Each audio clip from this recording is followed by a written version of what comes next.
Hello everyone, welcome you all at Lokesh Sir Unlimited Study Zone. So student of class 9th आज start कर रहे हैं हम लोग अपना चैप्टर स्ट्रक्चर ऑफ एटम। तो बच्चों स्ट्रक्चर ऑफ एटम में हमें काफ़ी सारे टॉपिक टोटल यहाँ पे हमारे पास में 6 टॉपिक में हमको 6 टॉपिक्स में ये चैप्टर कंप्लीट करना है, जिसमें मैं आपको इंट्रोडक्शन बता देता हूँ। सबसे पहले हम पढ़ने वाले हैं सब एटॉमिक पार्टिकल। जैसे अभी जब मैं आपको एटम पढ़ा रहा था तो कुछ बच्चों ने कहा था, जब तक मैं एटम पढ़ा रहा था तो मैंने कहा था बेटा ये एटम है, हाइड्रोजन का एटम फॉर एग्जांपल सबसे छोटा एटम 1H1। हाइड्रोजन के एटम में आपने देखा था एक प्रोटॉन और एक इलेक्ट्रॉन, बाहर एक इलेक्ट्रॉन चक्कर चक्कर लगाता है। तो आपसे कहा गया जॉन डाल्टन की थ्योरी के अकॉर्डिंगली कि एटम इज द, है ना, individual particle, fundamental individual particle of any matter. तो आपने कहा नहीं सर, एटम को डिवाइड किया जा सकता है, एटम डिविजिबल है। जी हाँ, तो एटम डिविजिबल है। एटम को तीन इसके सब एटॉमिक पार्टिकल में अभी तक की जानकारी के लिए, अभी हालांकि इससे ज्यादा हो चुके हैं, बट आपके सिलेबस में और आपके लेवल तक में जो तीन एटॉमिक सब एटॉमिक पार्टिकल हैं वो है बच्चों इलेक्ट्रॉन, प्रोटॉन एंड न्यूट्रॉन। मतलब एटम को तीन पार्टिकल में और ज्यादा तोड़ा गया है। एटम के और ज्यादा अंदर तीन पार्टिकल हैं, इनको हम बोलते हैं इलेक्ट्रॉन, प्रोटॉन एंड न्यूट्रॉन। तो सबसे पहले इसका पहला टॉपिक आप हेडिंग बनाइए कॉपी में, सब एटॉमिक पार्टिकल। फर्स्ट टॉपिक बनाइए सब एटॉमिक पार्टिकल। ओके, तो बच्चों सब एटॉमिक पार्टिकल में हमारे पास तीन पार्टिकल आते हैं। सबसे पहला पार्टिकल है इलेक्ट्रॉन। तो बच्चों इलेक्ट्रॉन क्या है? इलेक्ट्रॉन बेटा एक चार्ज्ड पार्टिकल है। पहली चीज नोट करेंगे, इलेक्ट्रॉन कैसा पार्टिकल है बच्चों? इलेक्ट्रॉन एक चार्ज्ड पार्टिकल है, ठीक है। हाँ, इलेक्ट्रॉन एक चार्ज पार्टिकल है। चार्ज दो तरीके के होते हैं बेटा, एक पॉजिटिव चार्ज और एक निगेटिव चार्ज। तो इलेक्ट्रॉन के ऊपर बेटा कौन सा चार्ज होता है? Negative charge. इसलिए इलेक्ट्रॉन के ऊपर हम माइनस लगाते हैं। अब चार्ज कितना होता है ये भी आप जानना चाहेंगे, तो चार्ज होता है बेटा 1.6 इंटू 10⁻⁻19 कूलम्ब। ये होता है बेटा इसका चार्ज, और इसका नेचर होता है बेटा निगेटिव, ठीक है ना। इसके ऊपर निगेटिव चार्ज होता है, ठीक है ना। तो इलेक्ट्रॉन एक फंडामेंटल पार्टिकल है किसी भी एटम का, और इस पार्टिकल के ऊपर कौन सा चार्ज होता है बच्चों? Negative charge. And this the value of this charge equals to 1.6 into 10⁻⁻19 coulomb. बच्चों इलेक्ट्रॉन की, यस बेटा बोलिए, -1.6 इंटू 10⁻⁻19 कूलम, राइट। चार्ज की एसआई यूनिट होती है बच्चों कूलम होती है। ओके, चार्ज की एसआई यूनिट कूलम होती है, इसको सी से शो करते हैं। वैसे सी का पूरा फॉर्म कूलम है, ये है। ये जो साइंटिस्ट थे कूलम, इन्होंने चार्ज का लॉ दिया था, चार्ज को खोजा नहीं था, ठीक है ना। चार्ज को खोजा नहीं था, इन्होंने चार्ज का लॉ दिया था। चार्ज को खोजने का जो श्रेय जाता है वो अमेरिकन साइंटिस्ट बेंजामिन फ्रैंकलिन को जाता है, ठीक है ना। किसको जाता है? अमेरिकन साइंटिस्ट बेंजामिन फ्रैंकलिन को। तो उन्होंने चार्ज के बारे में बताया था सबसे पहले। मगर चार्ज के बारे में एग्जैक्ट जो चार्जेस कितना फोर्स लगाते हैं उसके बारे में बताया था कूलम्ब ने। तो कूलम्ब के नाम के उस पे इनका इलेक्ट्रॉन का चार्ज कितना दिया गया, इसकी यूनिट कूलम बना दी गई। और इलेक्ट्रॉन के चार्ज की वैल्यू बेटा होती है 1.6 इंटू 10⁻⁻19 कूलम। बच्चों इलेक्ट्रॉन सबसे छोटा चार्ज पार्टिकल है, इससे छोटा चार्ज पार्टिकल कभी नहीं हो सकता है। मतलब दुनिया के जितने भी चार्जेस हैं वो सारे इससे ही मिल करके बने हैं, सारे के सारे इससे ही मिलके बने हैं। तो ये जो है, इसी को आप फंडामेंटल चार्ज भी बोलते हैं। Fundamental charge is called charge on electron. लिख लीजिए, ये क्वेश्चन आपको 10th क्लास में जाएगा। Fundamental charge, fundamental charge this is equal to charge on electron. और इलेक्ट्रॉन का चार्ज बच्चों होता है 1.6 इंटू 10⁻⁻19 गुलाम, ठीक है ना। तो ये फंडामेंटल चार्ज हुआ करता है। इसके कहने का मतलब बच्चों कि इससे ज्यादा छोटा चार्ज पार्टिकल पॉसिबल नहीं है, इससे छोटा चार्ज पार्टिकल कोई पॉसिबल नहीं है। चलिए नेक्स्ट बच्चों, ये जो चार्ज है ना -1.6 इंटू 10⁻⁻19 कुलम, इसको बेटा इतना कौन याद करे, इसलिए इसको बोला गया है -1 यूनिट। क्या बोला गया है? -1 यूनिट। जैसे आप उसमें पढ़ते थे बेटा एएमयू में, है ना, जब आप उसमें एटॉमिक मास यूनिट पढ़ते थे तो वहां पर एटॉमिक मास यूनिट को आपने देखा था 1.67 इंटू 10⁻⁻23 ग्राम। बच्चों याद है? इसको कितना बोला गया था? 1 यूनिट बोला गया था, and this is called 1 AMU। क्या बोला गया था? 1 AMU, या इसे 1 यूनिट मास बोलते थे। ऐसे ही बेटा चार्ज इतना बड़ा कौन याद करे, इसलिए इसको क्या बोला जाता है? 1 यूनिट चार्ज। क्या बोला जाएगा? 1 यूनिट चार्ज। नोट कर लीजिए। तो it has a charge of -1। Its mass is considered to be negligible as compare to the mass of an atom. बेटा इसका मास ना के बराबर माना जाता है। क्यों? क्योंकि बेटा मास ऑफ इलेक्ट्रॉन होता है 9.1 इंटू 10⁻31 किलोग्राम। बेटा ये बहुत कम है। 10⁻31 लगा हुआ है, ध्यान से देखिए। और 10⁻31 बहुत कम होता है ना? इसलिए इसका मास क्या माना जाता है? नेग्लिजिबल। किसके कंपैरिजन में? एटम के कंपैरिजन में। किसके कंपैरिजन में?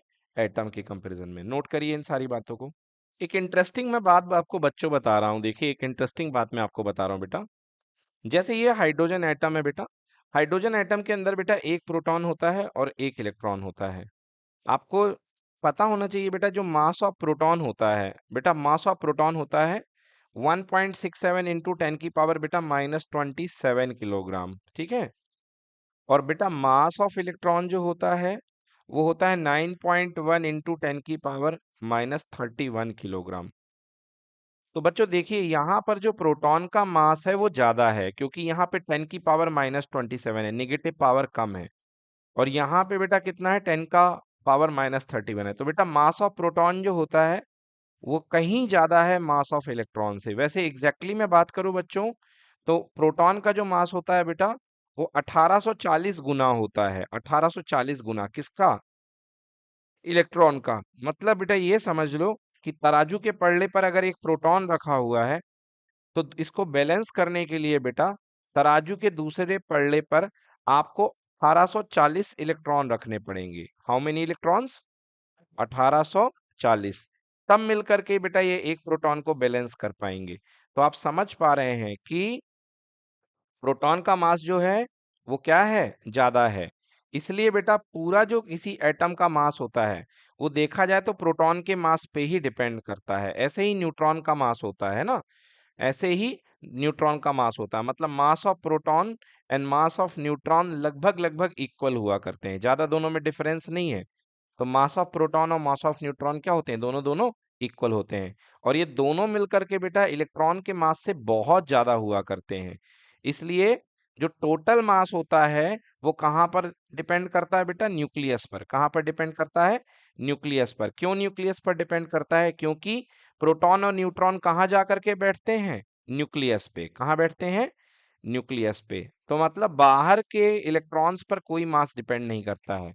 तो आप कह सकते हो मास ऑफ एटम, किसी भी एटम का जो मास होता है बेटा, it is nearly equal to mass of nucleus, है ना? इसके न्यूक्लियस का मास। और न्यूक्लियस के अंदर कौन लोग बैठे होते हैं? Mass of nucleon. Mass of nucleons. क्योंकि न्यूक्लियस के अंदर जो लोग बैठे होते हैं, जो पार्टिकल बैठे होते हैं, जो सब एटॉमिक पार्टिकल बैठे होते हैं, वो क्या नाम है उनका? न्यूक्लियॉन। और न्यूक्लियॉन में कौन कौन होते हैं? दो होते हैं, proton and neutron. So it is depending on mass of proton plus mass of neutron. ठीक है? जी हाँ।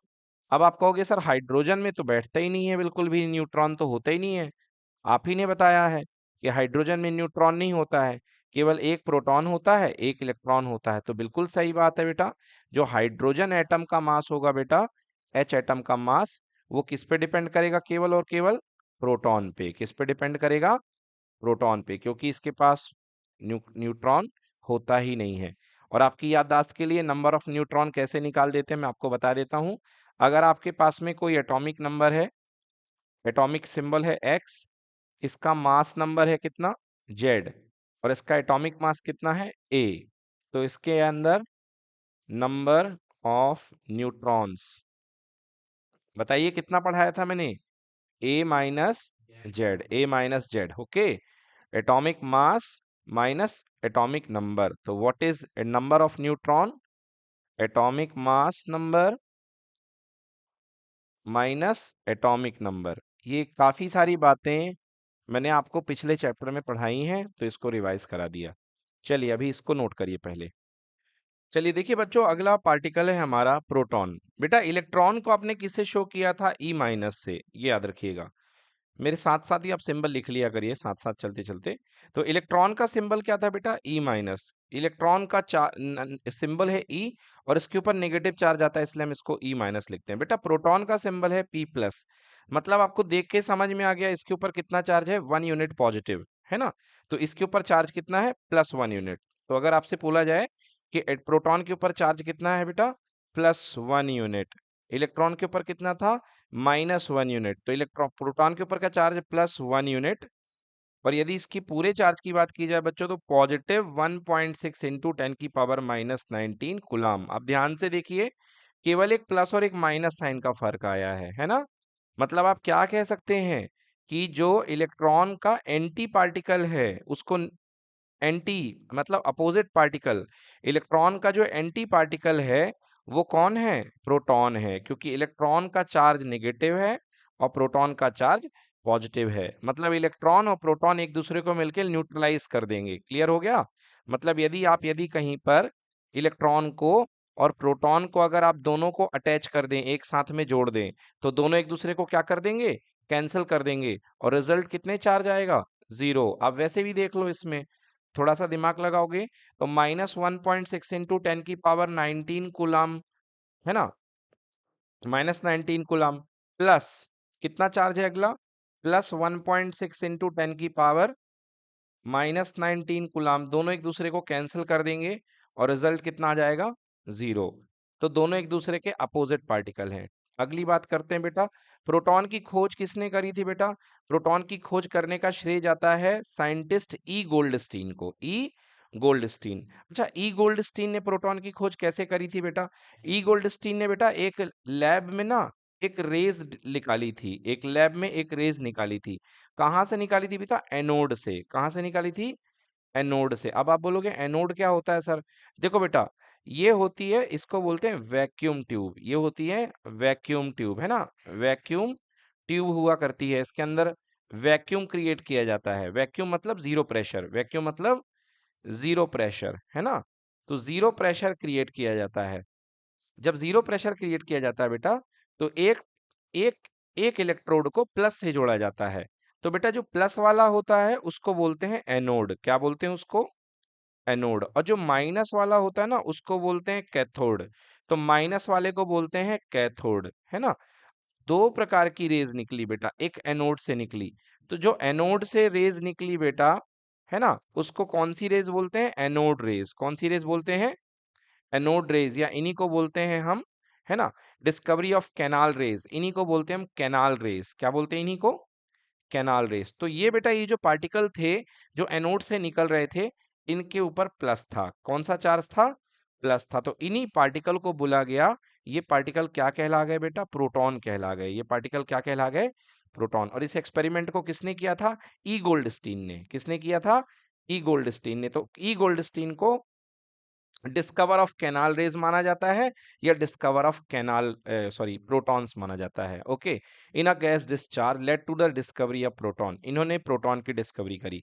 अच्छा, यहाँ पे एक सवाल बन जाता है कि अगर ये बताओ कि एनोड रेज में पॉजिटिव पार्टिकल निकलते हैं, प्रोटॉन निकलते हैं, तो जिस रेज में निगेटिव चार्ज निकलते होंगे उस रेज का नाम क्या होता होगा बेटा?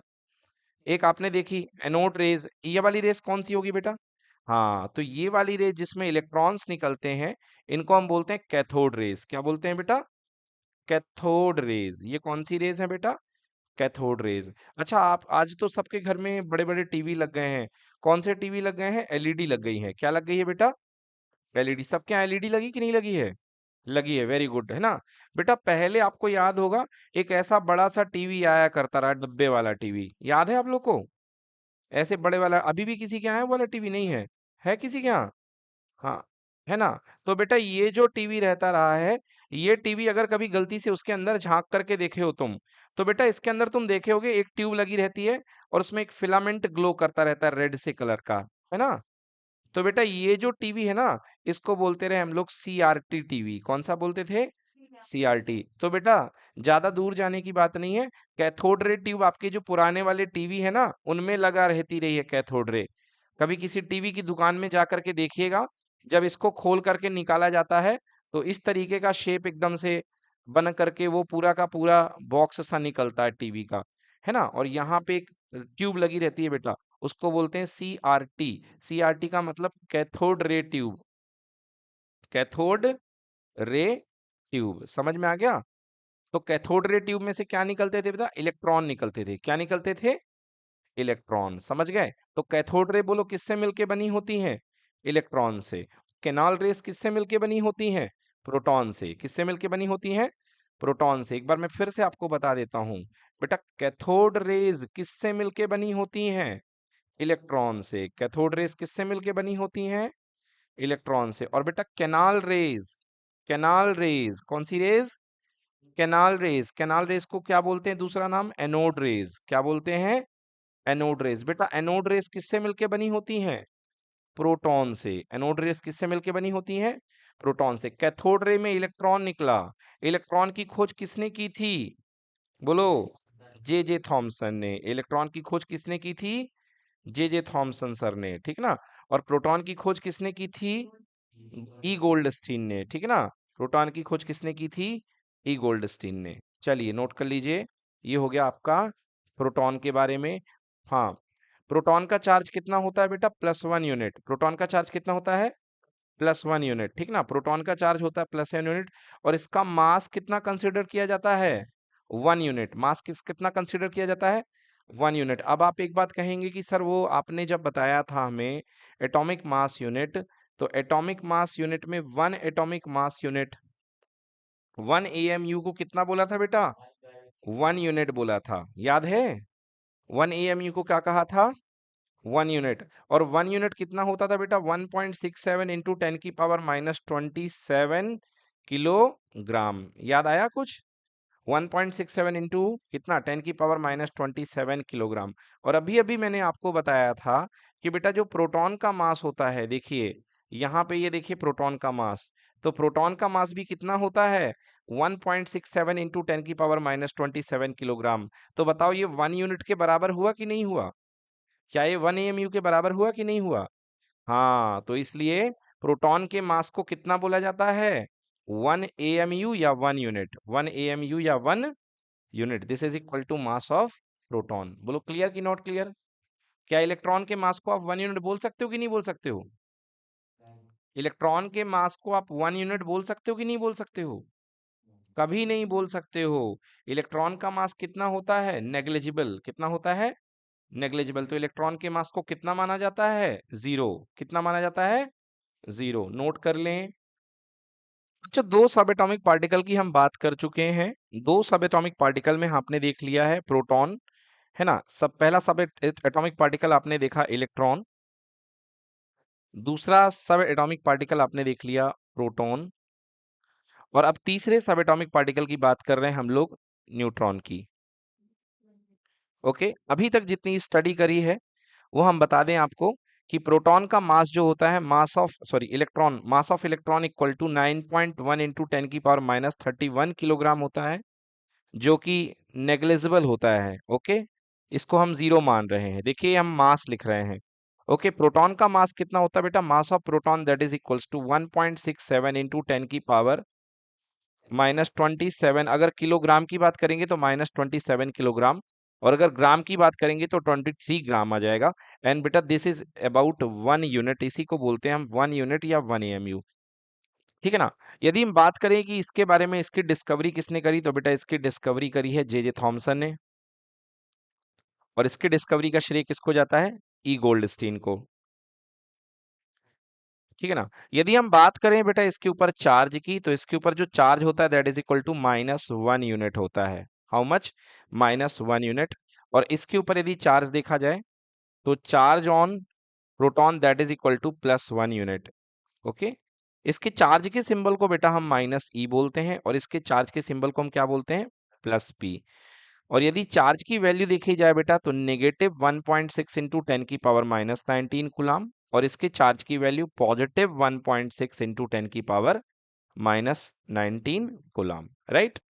अगर हम रेज की बात करें बेटा, तो इलेक्ट्रॉन के पार्टिकल मिल करके जिस रेस को बनाते हैं, जिस बीम को बनाते हैं, उसको बोलते हैं कैथोड रेस। क्या बोलते हैं बच्चों?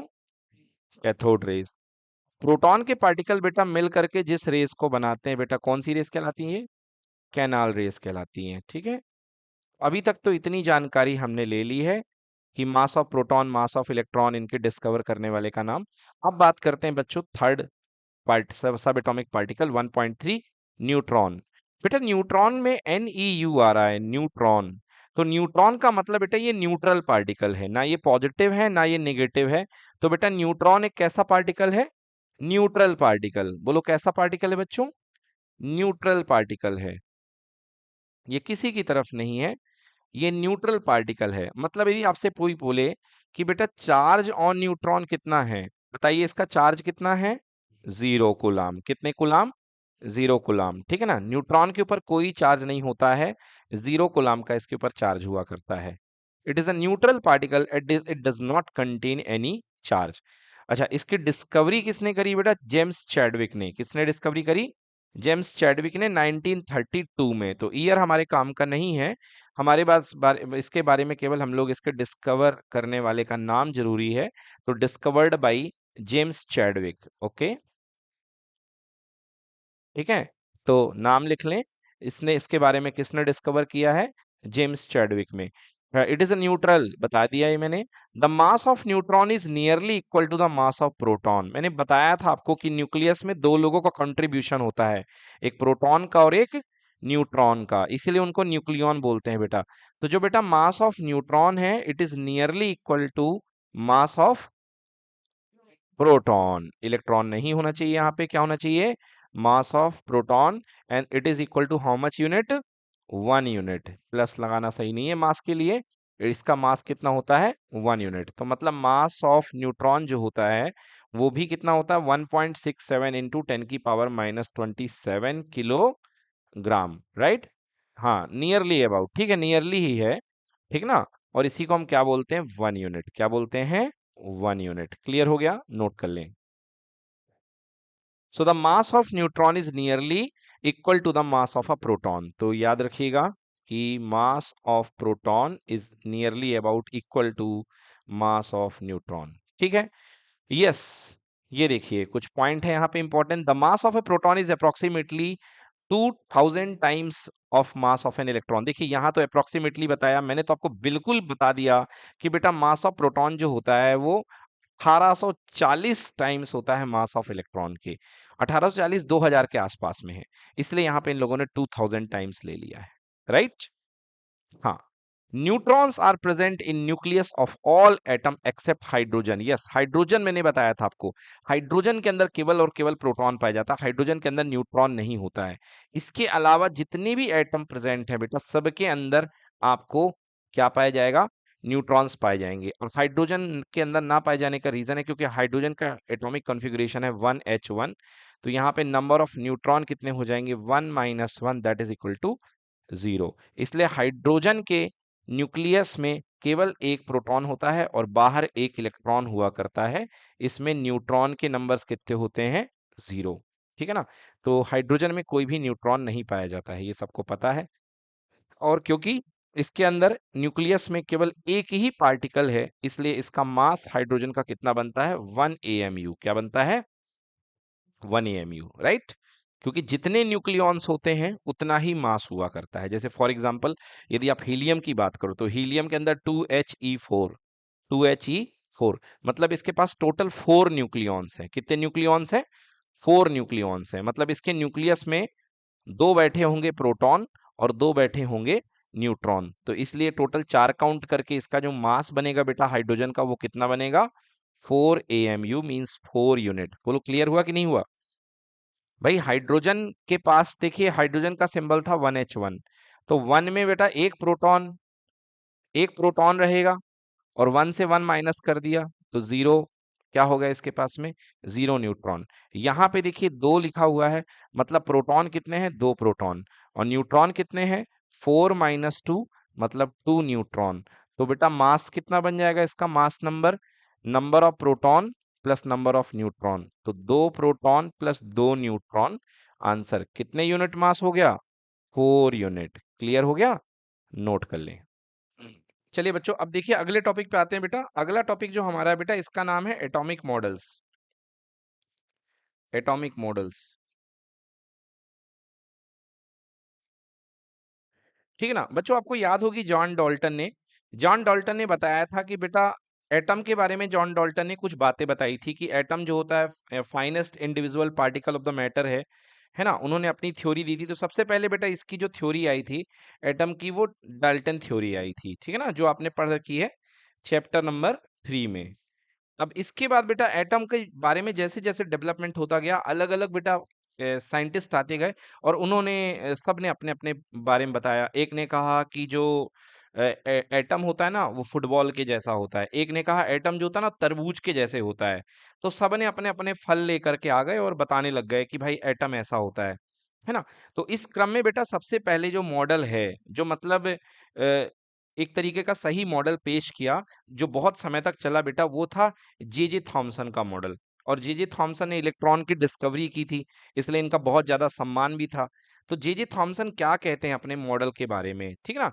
जे जे थॉमसन ने अपने मॉडल का नाम बोला क्रिसमस पुडिंग मॉडल, या इसको प्लम पुडिंग मॉडल बोलते हैं ना।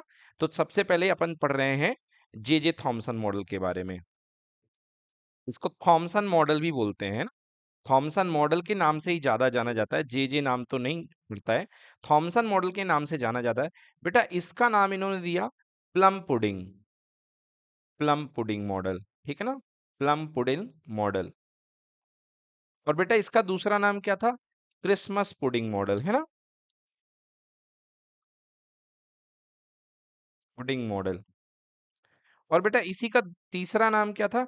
इसको वाटरमेलन मॉडल बोलते हैं, वाटरमेलन मॉडल, ठीक है ना। हाँ, ये इसका नाम था वाटर मेडल मॉडल। अच्छा, पुडिंग, पुडिंग अगर आपने, पुडिंग का मतलब जानते हो क्या होता है? पुडिंग मतलब होती है बेटा खीर। पुडिंग मतलब क्या होती है? खीर होती है। और पुडिंग मतलब खीर। बेटा इंडिया में तो खीर कटोरी में खाई जाती है ना। मगर बेटा जो विदेशों में जो पुडिंग बनती है ना, बड़े अजीब टाइप की पुडिंग बना करती है विदेशों में। विदेशों में क्या होता है बेटा, एक एक एक एक कटोरे में, विदेशों में क्या करते हैं बेटा, एक कटोरे में ना, एक कटोरे में बेटा घी जैसा कुछ रख देते हैं, एकदम गाढ़ा गाढ़ा सा चॉकलेट टाइप का। ये देखो क्या करते हैं बेटा, यहाँ पे एक पूरा गाढ़े टाइप का, यहाँ पे चॉकलेट टाइप का कुछ रख देते हैं। जैसे मान लो बेटा ये चॉकलेट भरा हुआ है ना, ये चॉकलेट भरा हुआ है, ये स्ट्रॉबेरी का बेटा चॉकलेट भरा हुआ है ना। और ये पूरा भर दिया गया। और इसके अंदर क्या करते हैं बेटा, वो नट्स डाल देते हैं ना। इसके अंदर क्या करते हैं, नट्स डाल देते हैं। तो देखो मैं नट्स डाल रहा हूँ, ये देखो ये नट्स पड़े हुए हैं, काजू, छोहारे, बादाम, मेवे, ठीक है ना, ये बेटा पड़े हुए हैं। तो इसको बोलते हैं बेटा, ये जो होती है ना, इसको बोलते हैं हम लोग पुडिंग, ठीक है ना। इसको क्या बोला करते हैं? पुडिंग। अपने यहाँ इंडिया में पुडिंग को खीर बोलते हैं, इनके यहाँ खीर ऐसी होती है ना। तो Thomson propose the model of an atom. तो देखिए हम इसमें इस पुडिंग मॉडल को देखते हैं। क्रिसमस पुडिंग मॉडल में क्या कहा थॉमसन ने? थॉमसन ने प्रपोज किया the model of an atom was that similar to the Christmas pudding. Thomson ने बताया कि जो मॉडल होता है, जो अपना एटम होता है, वो बिल्कुल क्रिसमस पुडिंग के जैसे आपको दिखाई देता है, उस एकदम क्रिसमस पुडिंग के जैसे होता है। तो ये क्रिसमस पुडिंग इसलिए क्रिसमस पुडिंग नाम है क्योंकि इनके यहाँ क्रिसमस में बनती होगी, इसलिए इनका नाम क्रिसमस पुडिंग रख दिया है। अगर थॉमसन इंडिया में होते तो शायद इसका नाम दिवाली पुडिंग हो जाता, या होली पुडिंग हो जाता, या जन्माष्टमी पुडिंग हो जाता। मगर ये क्रिसमस मनाते थे तो इसके लिए इसका नाम क्या पड़ गया है? Christmas pudding. थॉमसन ने और क्या प्रपोज किया? थॉमसन ने प्रपोज किया N atom consist of positively charge sphere and the electron embedded on it. बिल्कुल।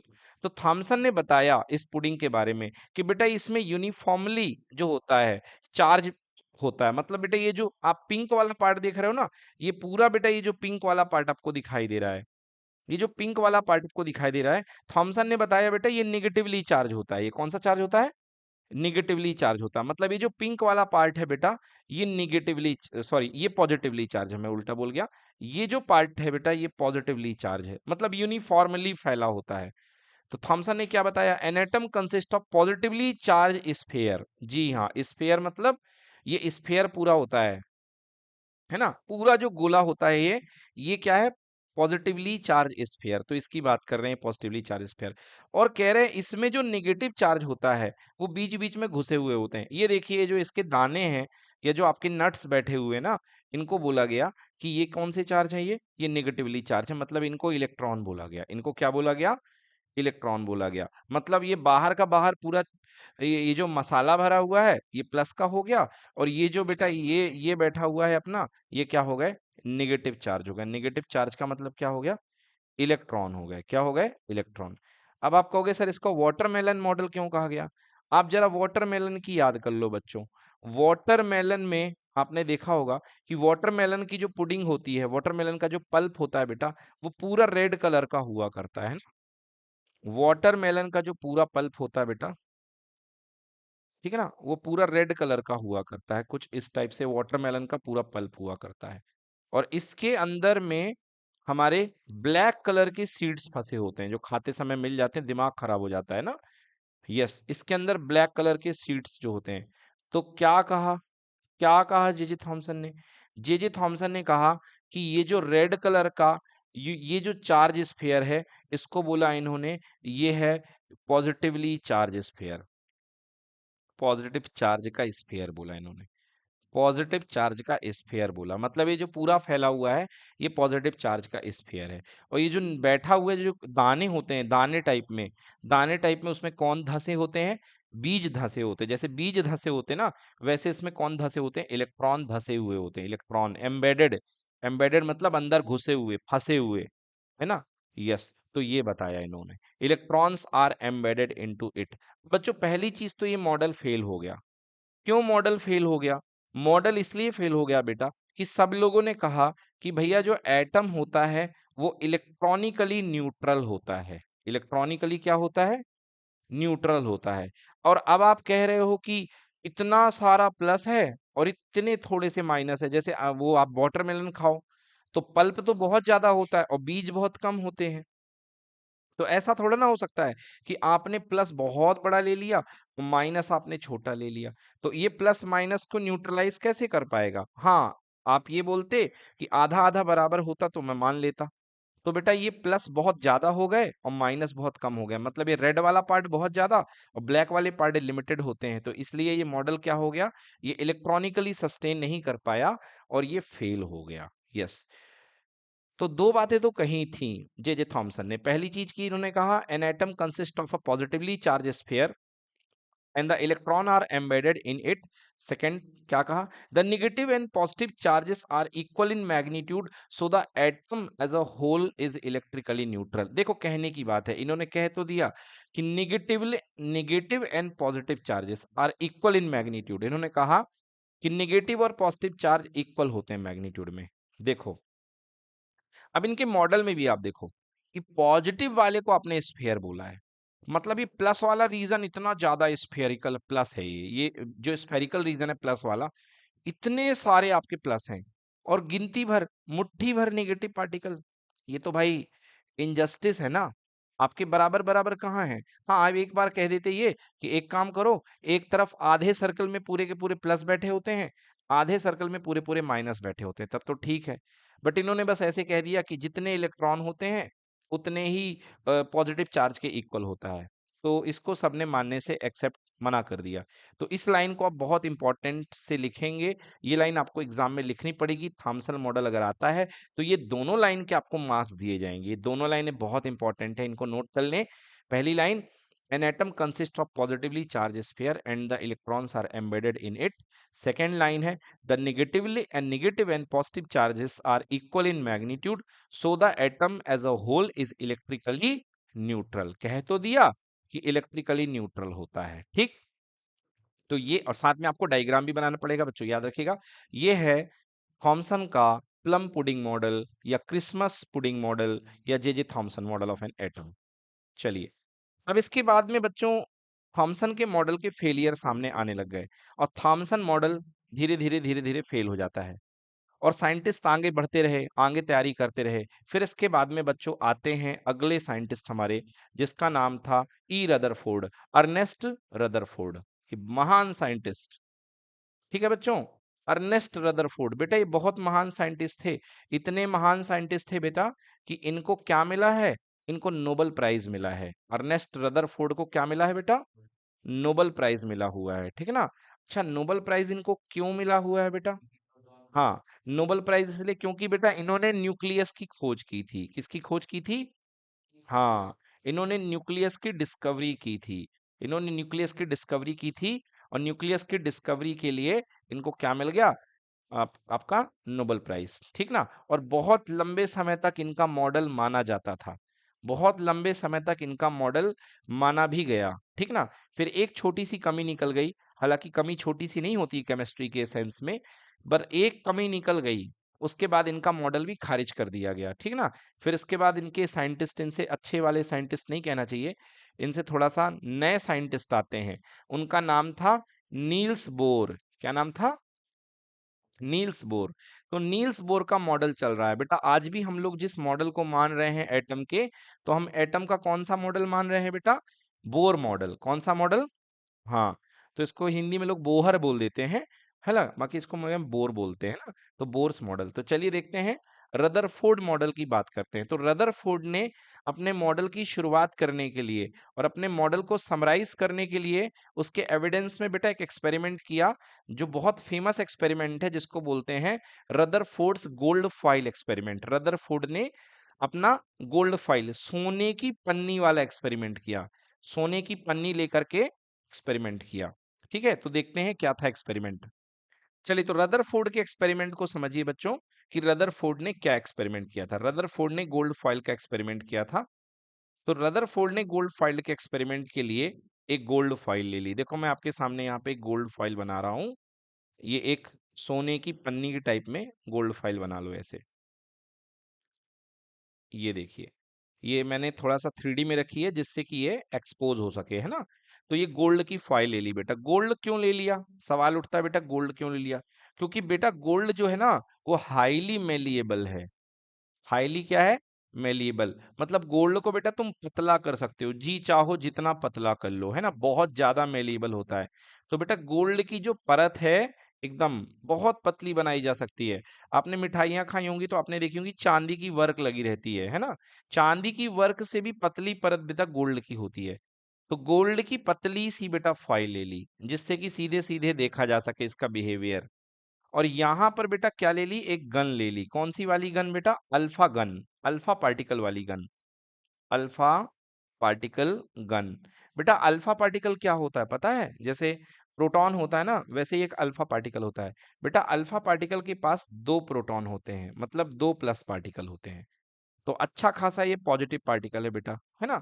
और यहां से गन से बेटा ये अल्फा पार्टिकल को इसने फायर कराया, ठीक है ना, यहां से इसने फायर कराया। तो जैसे बेटा गोल्ड फाइल के जा करके बेटा यहाँ पे फायर किया अल्फा पार्टिकल ने, तो इनके पास कुछ बहुत चौंकाने वाले रिजल्ट सामने आए, है ना। बहुत चौंकाने वाले रिजल्ट सामने आए। वो क्या क्या रिजल्ट थे देखो बेटा। वो रिजल्ट ये थे बेटा कि बहुत सारे अल्फा पार्टिकल तो अनडेविएटेड बेटा निकल गए, अनडेविएटेड, बिना कुछ हुए। वो वैसे के वैसे जो हैं, बहुत सारे पार्टिकल जो हैं निकल गए, सीधे निकल गए। अच्छा, सीधे निकल गए। सीधे निकल गए मतलब क्या है, सीधे निकलने का मतलब ये होता है कि एटम का बहुत सारा जो पार्ट है बेटा वो खाली है। जब यहां से गए और सीधे निकल गए, मतलब most of the space, most of space in a atom, atom is blank, is blank. बेटा बहुत सारा स्पेस जो है वो क्या है, खाली है। खाली है तो बेटा कोई रोकेगा नहीं, रोकेगा नहीं तो निकल जाएगा, ठीक है ना। अच्छा, और क्या देखा गया बेटा, और ये देखा गया इसमें, इस एक्सपेरिमेंट में, कि बेटा कुछ अल्फा पार्टिकल की रेज हल्की सी डेविएटेड हो गई हैं। हल्की सी क्या हो गई हैं, डेविएटेड। अच्छा, अल्फा पार्टिकल के ऊपर प्लस चार्ज होता है, और प्लस चार्ज को कौन रिपेल करेगा बेटा, बाहर की ओर प्लस ही रिपेल करेगा। तो इससे अंदाजा लगाया गया कि पन्नी के सेंटर में कोई ना कोई सॉलिड चीज बैठी हुई है, जो कि क्या कर रही है, इसको भगा रही है दूर की तरफ। तो इसको डेविएट कर दिया है, ठीक है ना। और क्या चीज अंदाजा देखा गया बेटा, बहुत सारी रेस फेंकी गई, तो उनमें से एक रेस लौट करके अपने पाथ को फॉलो करते हुए वापस आ गई। मतलब जैसी गई वैसी वापस आ गई, ठीक है ना। इसका मतलब बीच में कोई सॉलिड चीज बैठी हुई है, बहुत ही स्ट्रांग चीज बैठी हुई है, जो अपने रेडिएशन को, जो अपने अल्फा पार्टिकल को वापस लौटा रही है। इस सॉलिड मैटर को बोला गया न्यूक्लियस। क्या बोला गया? न्यूक्लियस कहा। किसने कहा? रदरफोर्ड ने। तो रदरफोर्ड ने इस तरीके से न्यूक्लियस की खोज करी। आइए देखते हैं डिटेल्ड एक्सपेरिमेंट रदरफोर्ड का। तो क्या है पहली line? Rutherford perform an alpha particle. तो बेटा अल्फा पार्टिकल में ज्यादा जोर नहीं आपको देना बेटा। अल्फा पार्टिकल में बेटा कितने प्लस होते हैं? 2 प्लस। जैसे बेटा प्रोटॉन में कितने प्लस होते हैं? 1 प्लस। ऐसे अल्फा पार्टिकल में कितने प्लस होते हैं? 2 प्लस। अल्फा पार्टिकल को क्या कराया गया बच्चों? स्कैटर कराया गया। That's why this experiment is called scattering experiment to know the arrangement of the electron within the atom. इसको करने से एटम के अंदर इलेक्ट्रॉन का सही अरेंजमेंट पता चल जाता। थॉमसन साहब ने तो तुक्का मार दिया, अब सही एक्सपेरिमेंट पता करना था, तो उन्होंने कहा हम लोग एक काम करते हैं, हम लोग अल्फा पार्टिकल की बमबारी कराते हैं, ठीक है ना। किसके ऊपर कराएंगे? गोल्ड फॉइल के ऊपर। तो गोल्ड फॉइल के ऊपर अगर हम लोग बमबारी कराएंगे तो इलेक्ट्रॉन कैसे अरेंज होंगे हमको पता चल जाएगा। यस, देखो बच्चों, in his experiment fast moving alpha particle were bombarded on the thin gold foil. So in this experiment fast moving alpha particle, जो बहुत तेजी से मूव करने वाले अल्फा पार्टिकल थे, इनको दनादन इस पे बम्बार कराया गया इस गोल्ड फॉइल पे। Yes, alpha particle are doubly charged helium ion. Yes, मैंने अभी अभी आपको बताया कि अल्फा पार्टिकल कितने चार्ज होते हैं? 2 चार्ज। कितने चार्ज होते हैं? 2 charge. Doubly charge helium ions and alpha having mass 4 unit.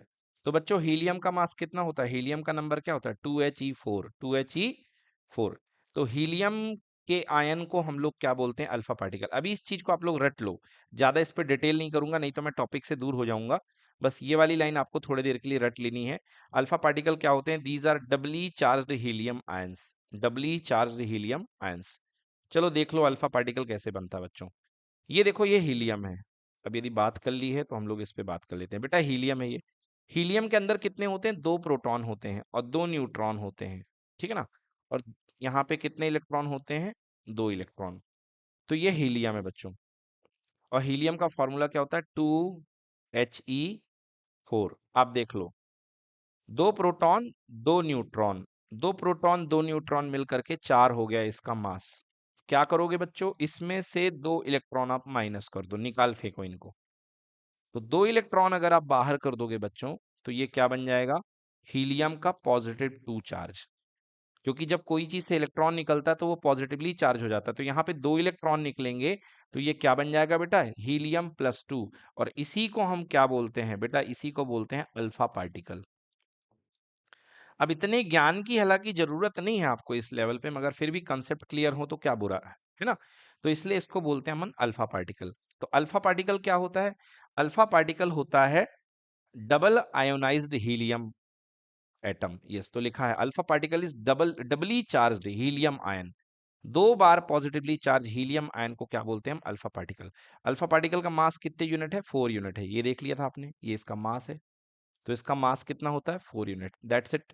आगे बात करते हैं, एक्सपेरिमेंट पे वापस आते हैं। ये देखिए, ये है बच्चों वो एक्सपेरिमेंट, बहुत बढ़िया एक्सपेरिमेंट यहाँ पे बनाया गया है। ये देखिए बच्चों, यहाँ पे अल्फा बीम का सोर्स रखा हुआ है, ये अल्फा पार्टिकल का सोर्स रखा हुआ है अंदर। तो अल्फा पार्टिकल किससे निकलते हैं बच्चों? अल्फा पार्टिकल निकलते हैं थोरियम से। तो इसके अंदर थोरियम, थोरियम क्या होता है बेटा? एक रेडियो एक्टिव मेटल है, खतरनाक मेटल है। तो हालांकि उससे कोई काम नहीं आपका। यहाँ पर आपने नाम लिख दिया अल्फा बीम सोर्स। ये निकली बेटा अल्फा बीम सोर्स, ये देखिए बीम निकल रही है। और ये अंदर गोल्ड फाइल रखी हुई है। देखो क्या क्या हो रहा है। जैसे गोल्ड फाइल में जा करके अल्फा अल्फा रेज अटैक कर रही है, अल्फा रेज के क्या क्या हाल हो रहे हैं बेटा? मोस्ट ऑफ द रेज तो जो है छितर बितर हो गई है, यहाँ वहां हो गई है। और थोड़ी सी रेस बेटा लौट करके वापस आ गई हैं, है ना। थोड़ी सी रेस, ये देखो ये 2 रेस हैं, ये थोड़े थोड़े एंगल पे बेटा डेविएट होके वापस आ गई हैं। और बेटा बहुत कम रेस, मतलब 50,000 में एक रेज लगभग लौट करके अपने रास्ते को रिट्रेस करती है। इसका डायग्राम यहाँ पे नहीं बनाया गया है, बट ये रिट्रेस करती है। और ये क्या लगा है बेटा? ये डिटेक्टर लगा हुआ है। डिटेक्टर में जैसे ही अल्फा पार्टिकल जा करके मारेगा, हिट करेगा, तो यहाँ पर एक लाइट जलेगी, ठीक है ना, एक स्पार्क क्रिएट होगा। तो ये पता चल जाएगा कि अल्फा पार्टिकल कहाँ पर हिट कर रहा है। जैसे ही यहाँ से अल्फा पार्टिकल जाएगा और अल्फा पार्टिकल जा करके ये टकराया और मान लो लौट करके यहाँ पे आ गया, तो स्पार्क कहाँ पे क्रिएट होगा? इस जगह पे स्पार्क क्रिएट होगा। तो अंदाजा लग जाएगा, अच्छा यहाँ से गया था और यहाँ आया है, वाह वाह, मतलब एंगल बढ़ गया। फिर यहाँ से गया, फिर एक बार आपने गन से फायर किया और फिर यहाँ पर स्पार्क मारा, तो साइंटिस्ट को पता चल गया, अरे वाह, बीच से जा करके वापस आ रहा, मतलब बीच में पक्का कोई ना कोई यहाँ पे बाहुबली बैठा हुआ है। तो उस बाहुबली का क्या नाम दे दिया गया? न्यूक्लियस। क्या नाम दिया गया उसका? न्यूक्लियस। समझ रहे हो मेरी बातें? तो ये है रदरफोर्ड का अल्फा स्कैटरिंग एक्सपेरिमेंट। चलिए आगे बात करते हैं। He expected that the alpha particle would be deflected by the subatomic particle in the gold atoms. Since the alpha particle were much heavier than the protons, he did not expect to see large deflection.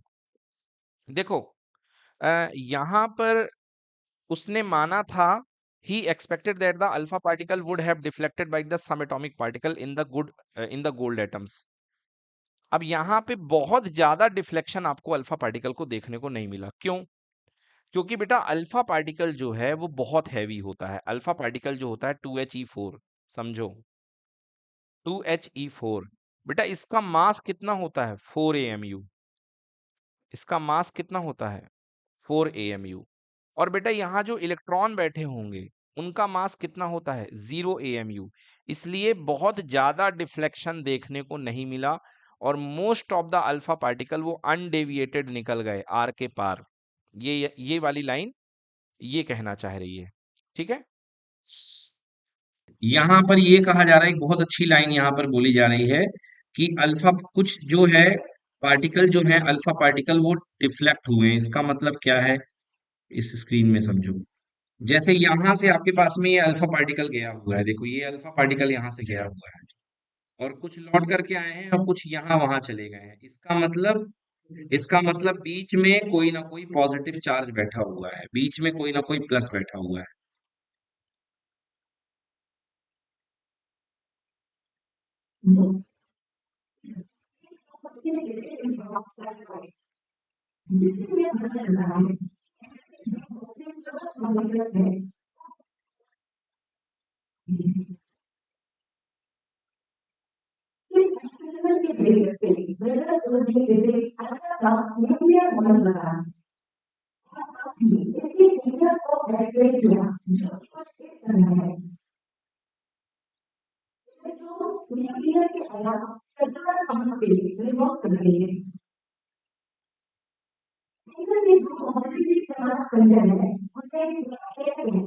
Right.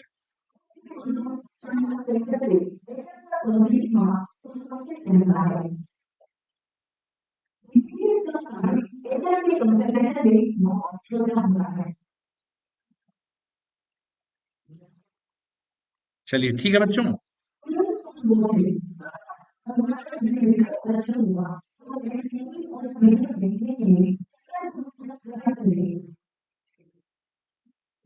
ये बहुत अच्छा animation है, देखिए। बोलो clear हो गया? ठीक है ना।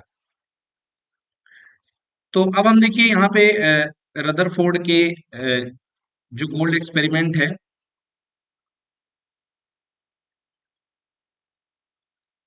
इसमें थर्ड पॉइंट उतना इंपॉर्टेंट नहीं है। थर्ड पॉइंट में इसने कही है कि जो आपका गोल्ड एटम का मॉलिक्यूल है उसके अंदर के इलेक्ट्रॉन्स जो है उतने हैवी नहीं है कि वो डिफ्लेक्शन दे सकें।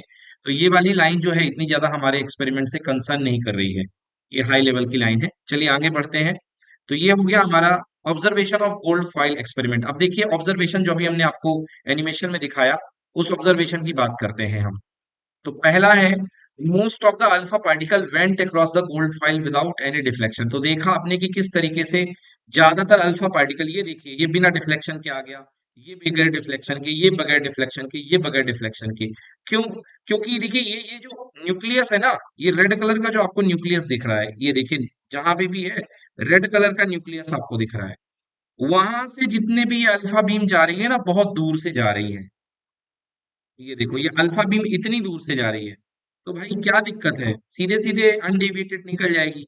ये देखो यहाँ पे अल्फा बीम ये अनडेविएटेड निकल जाएगी, बट कुछ अल्फा बीम जो न्यूक्लियस के एकदम पास से आई है, उनमें जबरदस्त डेविएशन आपको देखने को मिलेगा। क्यों देखने को मिलेगा? अल्फा पार्टिकल क्या होता है बेटा, पॉजिटिव होता है। और बीच में न्यूक्लियस जो होता है वो भी क्या होता है बेटा, पॉजिटिव होता है। और आप जानते हैं प्लस प्लस में क्या होता है, अट्रैक्शन की रिपल्सन। बिल्कुल सही, प्लस प्लस में क्या होता है, रिपल्शन। तो ये पॉजिटिव चार्ज है और नीचे से ये पॉजिटिव चार्ज की बीम निकलेगी, तो बोलो इसके पास में चली जाएगी या दूर हो जाएगी, दूर हो जाएगी। तो इस वजह से ये देखिए यहाँ पर क्या हो गए हैं, ये दूर हो गए हैं। और जैसा मैंने अभी आपको बताया एनिमेशन में कि 12,000 अल्फा में से एक अल्फा, जो इस स्ट्रिक्टली बिल्कुल 12,000 में से एक, जो इस बिल्कुल सामने हेड टू हेड कोलाइड करेगा, वो बिल्कुल वापस लौट करके आ जाएगा। बोलो क्लियर है, जो बिल्कुल सेंटर से सेंटर अप्रोच करेगा। तो बच्चों ये है हमारे पास इस एक्सपेरिमेंट की important observation. So first observation, most of the alpha particle went across the gold foil without any deflection. Yes, very important. It means what, it means most of the part of atom is what, empty space. क्या होता है बेटा, empty space.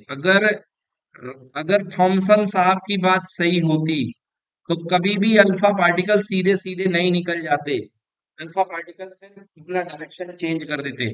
मगर Thompson साहब की बात गलत थी, यहाँ पर एटम का स्पेस खाली है, इसलिए अल्फा पार्टिकल बिना डिफ्लेक्ट हुए वापस निकल गए हैं। Few alpha particle underwent deflection by very small angle. बेटा कुछ अल्फा पार्टिकल बहुत छोटे छोटे एंगल से डिफ्लेक्ट हो रहे हैं, जैसे ये देखिए ये वाला अल्फा पार्टिकल छोटे छोटे एंगल से डिफ्लेक्ट हो रहा है। क्यों डिफ्लेक्ट हो रहा है, इसलिए डिफ्लेक्ट हो रहा है बेटा क्योंकि ये न्यूक्लियस है। समझना इस मजेदार लाइन को, बेटा ये न्यूक्लियस है और यहाँ पर बेटा ये देखिए, यहाँ पर ये इलेक्ट्रॉन रिवॉल्विंग स्टेट में है और ये न्यूक्लियस है। मान लीजिए अल्फा पार्टिकल यहाँ से आया, ये सीधे निकलने की कोशिश कर रहा था, मगर बेटा अल्फा प्लस होता है और इलेक्ट्रॉन माइनस होता है, और इलेक्ट्रॉन इस ऑर्बिट में चक्कर लगा रहा है, तो यहाँ पर इसको हल्का सा डेविएट करके अपनी तरफ बुला लेगा। ठीक है ना, तो अट्रैक्शन के कारण ये हल्का सा डेविएट हो जाएंगे, या ये कह लीजिए कि रिपल्शन के कारण, अगर न्यूक्लियस के बहुत ही पास में है तो रिपल्शन के कारण चले जाएंगे। मगर याद रखिएगा वर्ड फ्यू, बहुत कम है ऐसे लोग, है ना। Very few alpha particle underwent deflection by very small angle. 1 in 12,000 alpha particle got deflected by at almost 180 degree. 12,000 में से एक कोई जो खुश नसीब अल्फा पार्टिकल होगा, जिसे न्यूक्लियस के दर्शन हो जाएंगे, वो लौट करके उसी स्ट्रेट पाथ में 180 डिग्री से जाएगा और उसी पाथ में लौट करके वापस आ जाएगा, जैसे जाएगा वैसे वापस आ जाएगा। क्यों, क्योंकि वो स्ट्रिक्टली जा करके कोलाइड करेगा कहाँ पर, न्यूक्लियस पर।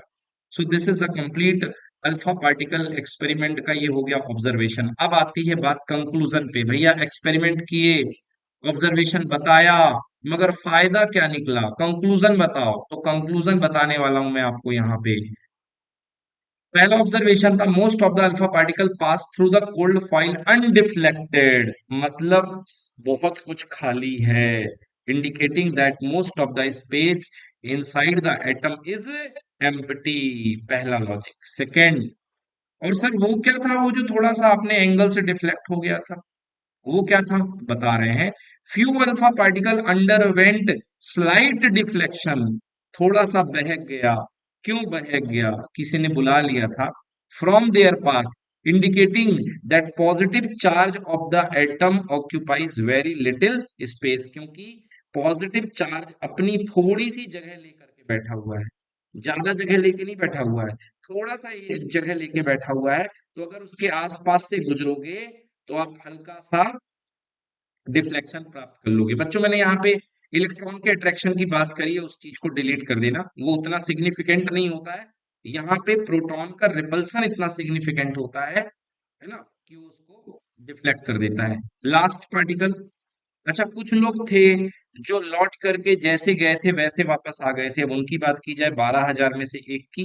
A few small fraction of alpha particle were deflected by 180 degree, indicating that all the positive charge and mass of the gold atom were concentrated in a very small volume within the atom।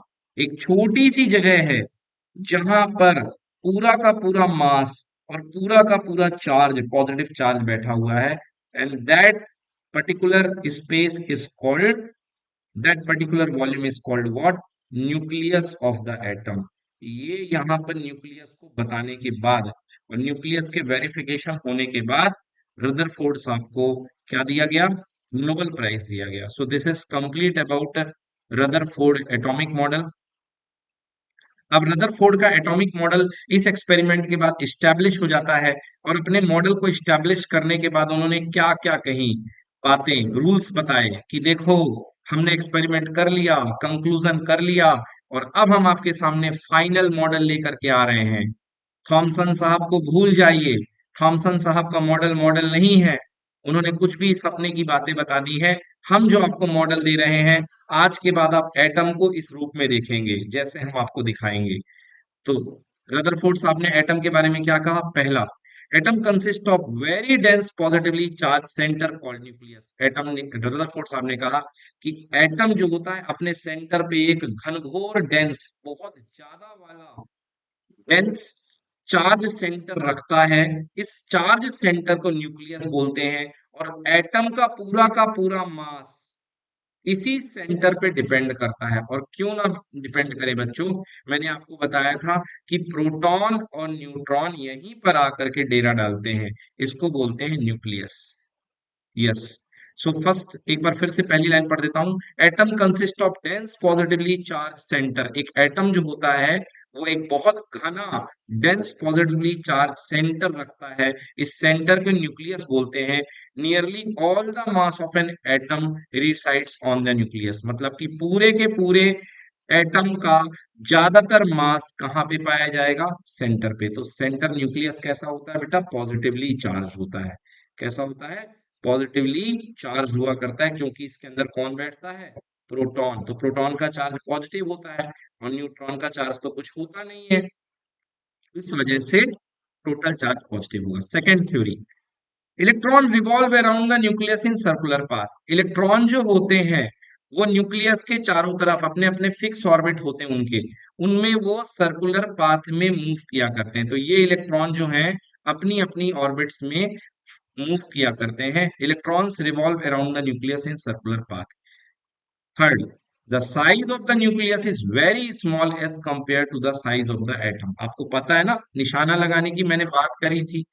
इतनी कम जगह में जब निशाना लगा है, और इतनी कम जगह में अल्फा पार्टिकल लौट करके वापस आए हैं, कितने? 12,000 में से एक। मतलब बहुत ही छोटी जगह में कौन होगा? न्यूक्लियस होगा। इसलिए न्यूक्लियस का साइज क्या है? बहुत कम है। The size of the nucleus is very small as compare to size of the atom. Done. अब बात करते हैं, देखो, ये तो हो गई रदरफोर्ड की उपलब्धियां। रदरफोर्ड का मॉडल एस्टेब्लिश हो गया है। अब रदरफोर्ड के ड्रॉबैक्स की बात करते हैं। ठीक है ना? जनरेशन आगे बढ़ते गई, लोग बात करते गए मॉडल्स की, मगर साइंटिफिक एक्सपेरिमेंट से अब वो लोग भी आ गए हैं जो लोग रदरफोर्ड के मॉडल में कमी निकालने वाले हो गए। लोगों ने कठिन सवाल पूछे रदरफोर्ड साहब से। अब रदरफोर्ड साहब से पहला कठिन सवाल क्या था? पहला सवाल था जिसको रदरफोर्ड साहब एक्सप्लेन नहीं कर पाए। The electrons in the circular orbit would lose energy due to the acceleration and finally fall into the nucleus. जवाब दीजिए सर, देना पड़ेगा आपको जवाब। देखिए क्या है सवाल। रदरफोर्ड साहब के सामने जो पहला सवाल आता है वो ये है। ये देखिए, ये इलेक्ट्रॉन जो है, ये इलेक्ट्रॉन कंटिन्यूअसली जमाने भर से रिवॉल्व कर रहे हैं। हमेशा ये मूव कर रहे हैं। और आपको पता है सर्कुलर मोशन कैसा मोशन होता है? एक एक्सेलरेटेड मोशन होता है, जिसमें सेंटर की तरफ एक्सेलरेशन लगता है। और अगर कोई चीज मूव कर रही है एक फिक्स एक्सेलरेशन से, तो वो कभी ना कभी थकेगी, और कभी ना कभी बेटा इनको गिरना पड़ेगा। किसके ऊपर? न्यूक्लियस के ऊपर। मतलब एक तरीके से इनकी ऑर्बिट बड़ी है, एक दिन छोटी होगी और छोटी होगी और छोटी होगी, और ये जा करके सेंटर पे। तो पहला सवाल ये होता है यहाँ पर कि क्या ये इलेक्ट्रॉन गिरता क्यों नहीं है? तो क्योंकि उन्होंने कहा कि ये इलेक्ट्रॉन भाई कंटिन्यूअसली मूव कर रहा है, मूव कर रहा है, मूव कर रहा है, मूव कर रहा है। तो बताओ ना, एक दिन ये गिर जाएगा, और जिस दिन ये गिर जाएगा मतलब उस दिन आपका एटम क्या हो जाएगा? खत्म हो जाएगा। मतलब एटम खत्म यानी दुनिया खत्म, क्योंकि एटम दुनिया पूरी एटम से मिलकर बनी है। तो रदरफोर्ड आपके सामने पहला सवाल तो ये था बच्चों, बड़े अच्छे से सुनिए समझिए। The electron in the circular orbit would lose energy. Circular orbit में इलेक्ट्रॉन जो मूव कर रहे हैं वो अपनी एनर्जी लॉस करेंगे। क्यों लॉस करेंगे? क्योंकि वो एक्सेलरेटेड मोशन परफॉर्म कर रहे हैं और फाइनली वो न्यूक्लियस के अंदर गिर जाएंगे। तो बताइए क्यों, ऐसा क्यों हो रहा है? वो गिर गिर क्यों नहीं रहे हैं? आपका एटम मर क्यों नहीं रहा है? पहला सवाल। दूसरा सवाल, if this were so an atom would have been highly unstable. अगर ऐसा हुआ तो एटम का एग्जिस्टेंस खत्म हो जाएगा, एटम को अनस्टेबल बोला जाएगा, एटम को क्या बोला जाएगा? अनस्टेबल बोला जाएगा और एटम खत्म हो जाएगा। मगर ऐसा नहीं होता है, एटम जो है स्टेबल है। जवाब दीजिए रदरफोर्ड साहब, जनता जवाब मांग रही है।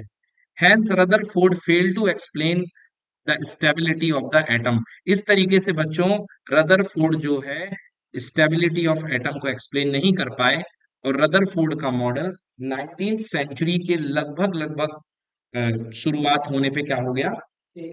फेल हो गया। ठीक है ना? तो रदरफोर्ड साहब का ये मॉडल जो है वो फेल हो गया।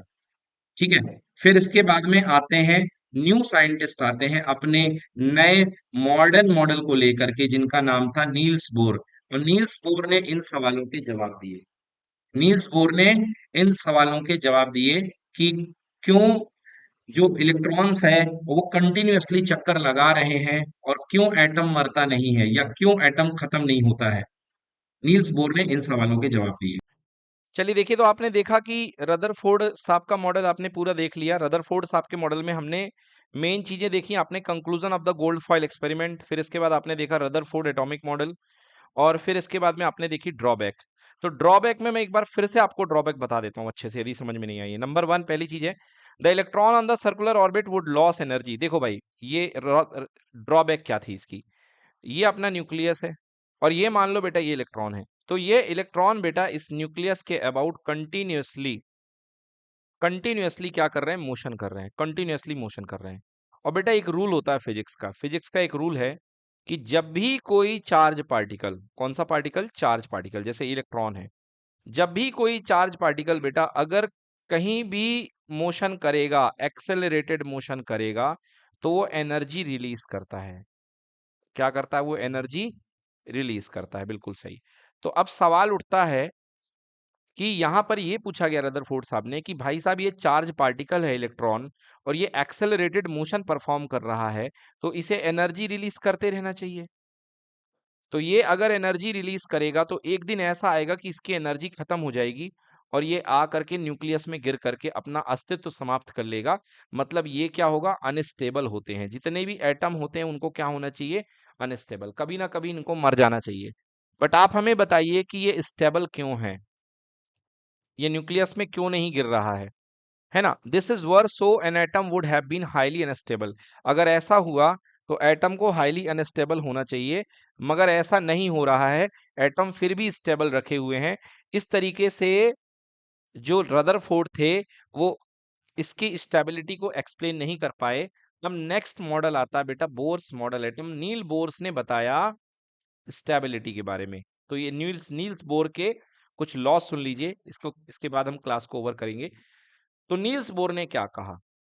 नील्स बोर ने ये कहा कि देखिए, ये जो न्यूक्लियस है, न्यूक्लियस के चारों तरफ स्पेसिफाइड कॉलोनीज होती हैं, स्पेसिफाइड सेल होती हैं, जिनमें इलेक्ट्रॉन चक्कर लगाता है।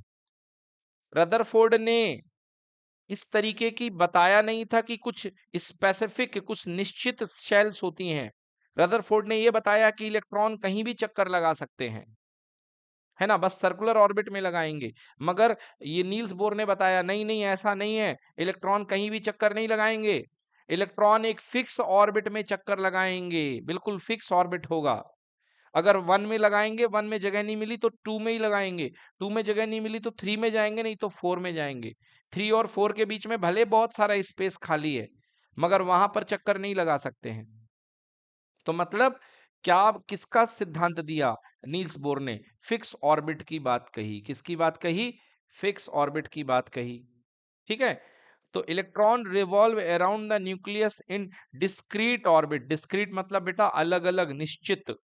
फिक्स ऑर्बिट, डिस्क्रीट ऑर्बिट जो बिल्कुल अलग अलग होते हैं, जो एक दूसरे से मैच नहीं करते, इनको हम बोलते हैं डिस्क्रीट ऑर्बिट। दिस ऑर्बिट और shell are known as energy levels. और बेटा इन ऑर्बिट को हम बोले गए एनर्जी लेवल। ठीक है ना, इनको हम एनर्जी लेवल बोला गया। क्यों बोला गया बेटा? क्योंकि चारों की एनर्जी अलग अलग थी। इसकी एनर्जी E1 थी, इसकी एनर्जी E2 थी, इसकी एनर्जी E3 थी, इसकी एनर्जी E4 थी। और जो अपने न्यूक्लियस से जितना ज्यादा दूर होता जाएगा उसकी एनर्जी उतनी ज्यादा होगी। मतलब यहाँ पर सबसे ज्यादा एनर्जी किसकी? E4 की। E4 के बाद E3 की, E3 के बाद E2 की, और सबसे कम किसकी? E1 की। तो इन्होंने डिस्क्रीट एनर्जी लेवल की बात करी। दूसरा, जो रदरफोर्ड पर आरोप लगाए गए कि इलेक्ट्रॉन कंटिन्यूअसली रिवॉल्व कर रहा है, तो वो कंटिन्यूअसली एनर्जी छोड़ता रहेगा। रदरफोर्ड साहब ने ये पूछा गया था कि इलेक्ट्रॉन अगर कंटिन्यूअसली रिवॉल्व कर रहा है तो वो एनर्जी छोड़ेगा। यहां पर बताया इन्होंने, नील बोर ने, कि सुनो, इलेक्ट्रॉन रिवॉल्व तो करेगा मगर इलेक्ट्रॉन किसी प्रकार की एनर्जी को एमिट नहीं करेगा, ना कोई एनर्जी लेगा ना कोई एनर्जी देगा घूमने में। वो बिना किसी एनर्जी लॉस के घूमता रहेगा।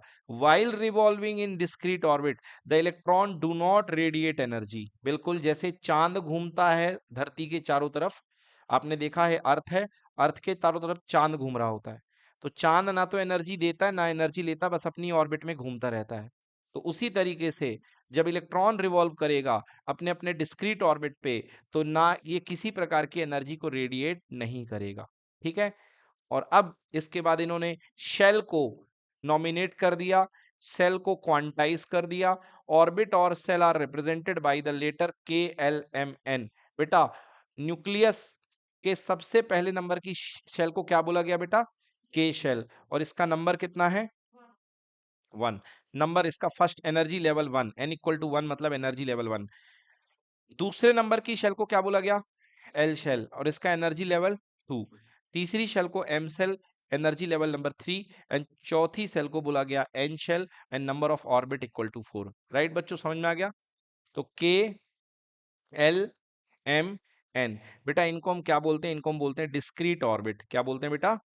डिस्क्रीट। डिस्क्रीट मतलब बेटा अलग अलग, डिस्क्रीट बिल्कुल अलग अलग, डिस्क्रीट ऑर्बिट्स, या इन्हीं को डिस्क्रीट शेल बोलते हैं। चलिए, तो यहां पर हो जाता है आपका नील बोहर का मॉडल खत्म। और अब हम कल की क्लास में पढ़ेंगे बोहर बरी फिलिंग, पढ़ेंगे किस तरीके से इलेक्ट्रॉन्स को भरा जाता है। Thank you so